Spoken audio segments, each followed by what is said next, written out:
Muchas gracias, presidente. También le agradezco al jefe de Gabinete de Ministros que se haya acercado esta mañana a brindar su informe. Mi primera pregunta es muy sencilla.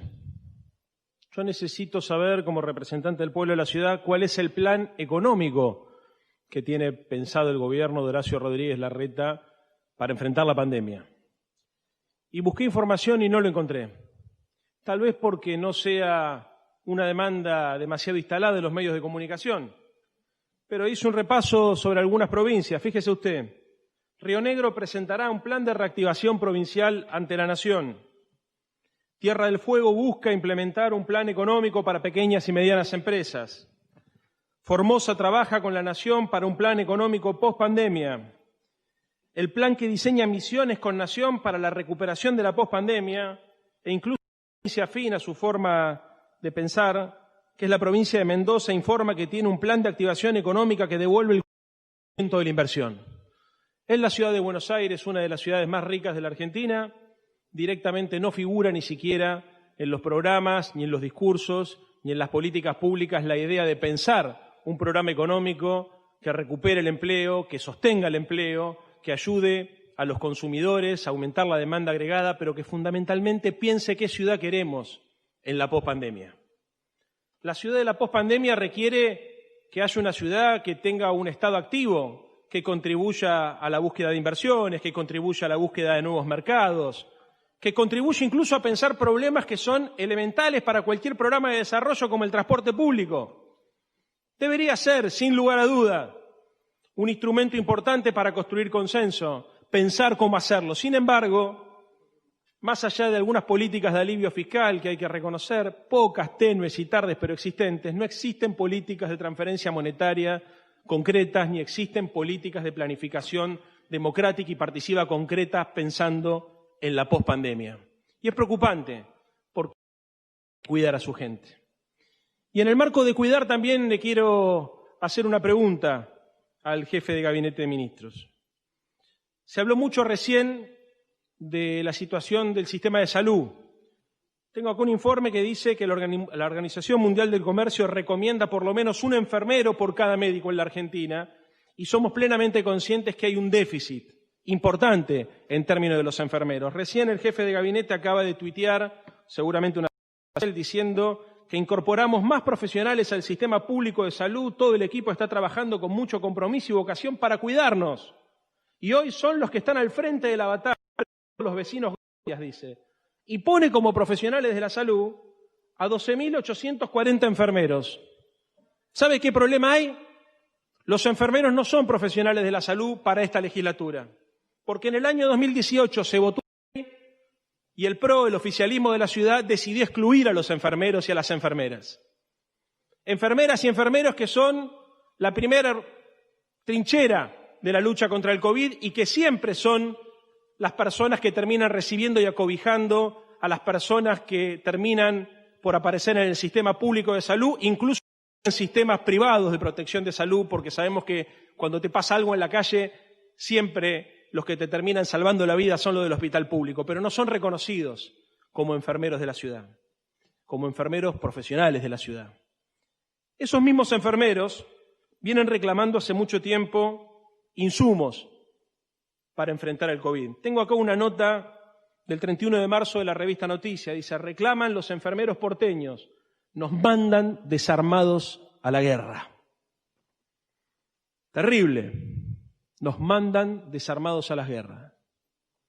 Hemos visto incluso la provisión de material con la cual se lo ha asistido, de muy baja calidad. Y en este contexto, la ciudad de Buenos Aires tomó la decisión de hacer una compra importante de barbijos. 2 por lo menos que me llaman la atención. Y voy a leer un párrafo de una nota de uno de los periodistas más serios que tiene la Argentina, el señor Nicolás Pizzi, escribe en Infobae, donde denuncia que la ciudad de Buenos Aires pagó por adelantado 170 millones de pesos por barbijos que nunca le entregaron.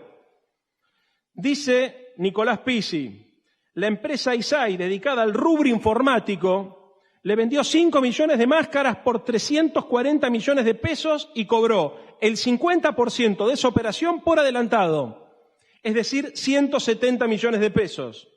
La empresa Eastside vendió barbijo por 68 pesos cada uno, con una enorme ganancia. El sobreprecio trepa a los 207 millones solo en 2 operaciones de barbijo.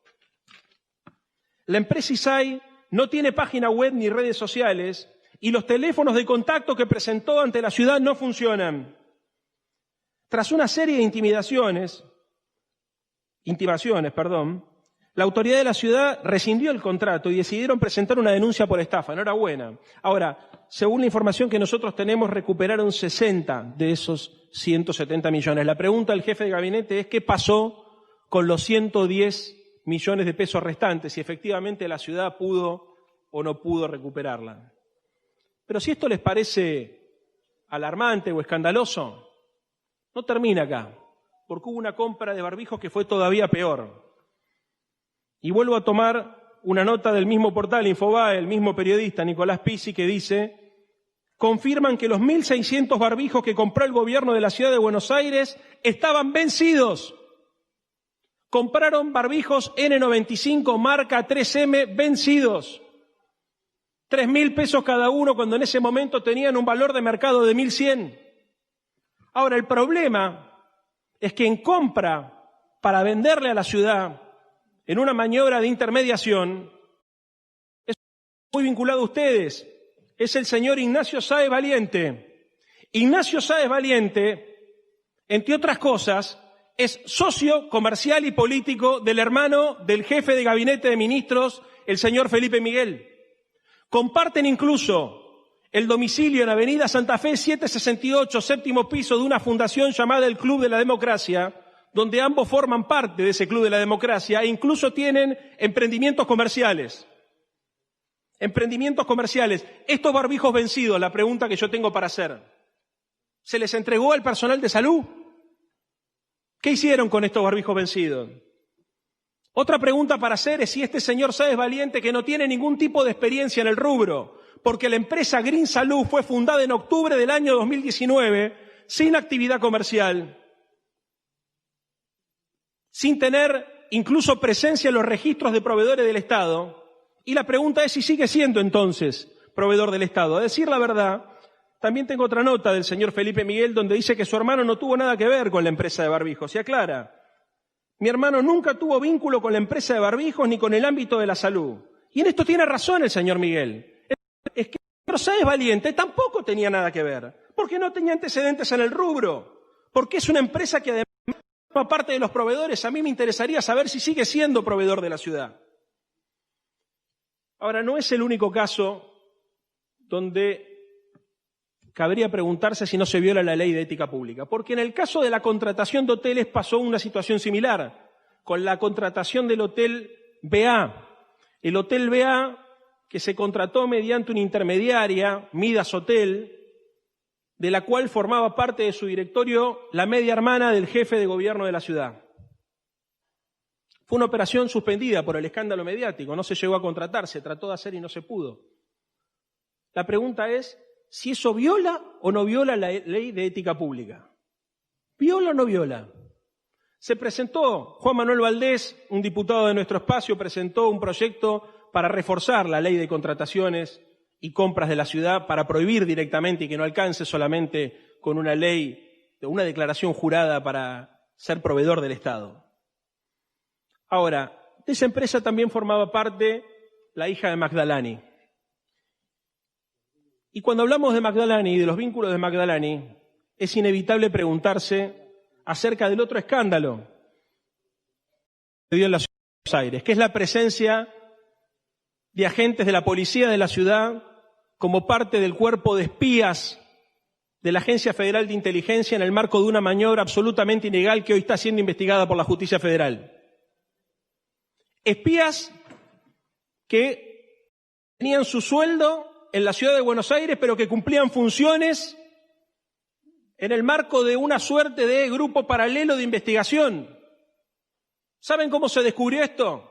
La señora Magdalani y el señor Arribas, a través de un señor Mota, contrataron a un narcotraficante, el señor Verdura le decían, El señor Verdura denunció que había sido contratado por la Agencia Federal de Inteligencias para ponerle una bomba a un funcionario del propio gobierno de Macri, el señor Vila, funcionario del Ministerio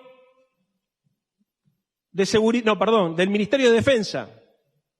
Cuando lo agarran al señor Verdura, dice que él había sido contratado por la AFI y denuncia una serie de policías, entre ellos al señor Leandro Araque, policía de la ciudad. Tanto él como su mujer, que es subcomisaria de la policía de la ciudad, formaban parte de un grupo de operaciones que se llamaba Super Mario Bros, que hacía trabajos de inteligencia que incluso llegaron a tener como víctima al jefe de gobierno y al vicejefe de gobierno de la ciudad de Buenos Aires. Increíble, para hacer una película o una serie de Netflix. Investigaron a la expresidenta Cristina Fernández de Kirchner, investigaron a periodistas como Alconada Mum, investigaron a funcionarios del gobierno nacional y a funcionarios del gobierno de la ciudad de Buenos Aires. La pregunta que yo me hago es, ¿cuántos agentes de la policía de la ciudad de Buenos Aires revistieron como agentes de inteligencia? Esto no está prohibido por la ley que constituye la policía de la ciudad. ¿Cuántos recursos le prestó la ciudad de Buenos Aires a la Agencia Federal de Inteligencia conducida por la señora Magdalani y por el señor Arriba para hacer inteligencia ilegal? Hoy hemos presentado un proyecto en esta legislatura para crear una comisión investigadora de seguimiento a los organismos de inteligencia que funcionan en el marco de la policía de la ciudad, porque tenemos derecho a sospechar que así como Macri apenas asumió como jefe de gobierno, montó un aparato de inteligencia de la mano de Ciro James y Delfino Palacio, lo que le costó el cargo al ministro Nadarowski porque estaba financiado con recursos del Ministerio de Educación. Y después, cuando fue jefe de gobierno, cuando fue presidente de la Nación, le pidió al jefe de gobierno que le preste parte del aparato de policías de la ciudad que había registrado en la ciudad para formar parte de un aparato paralelo de inteligencia.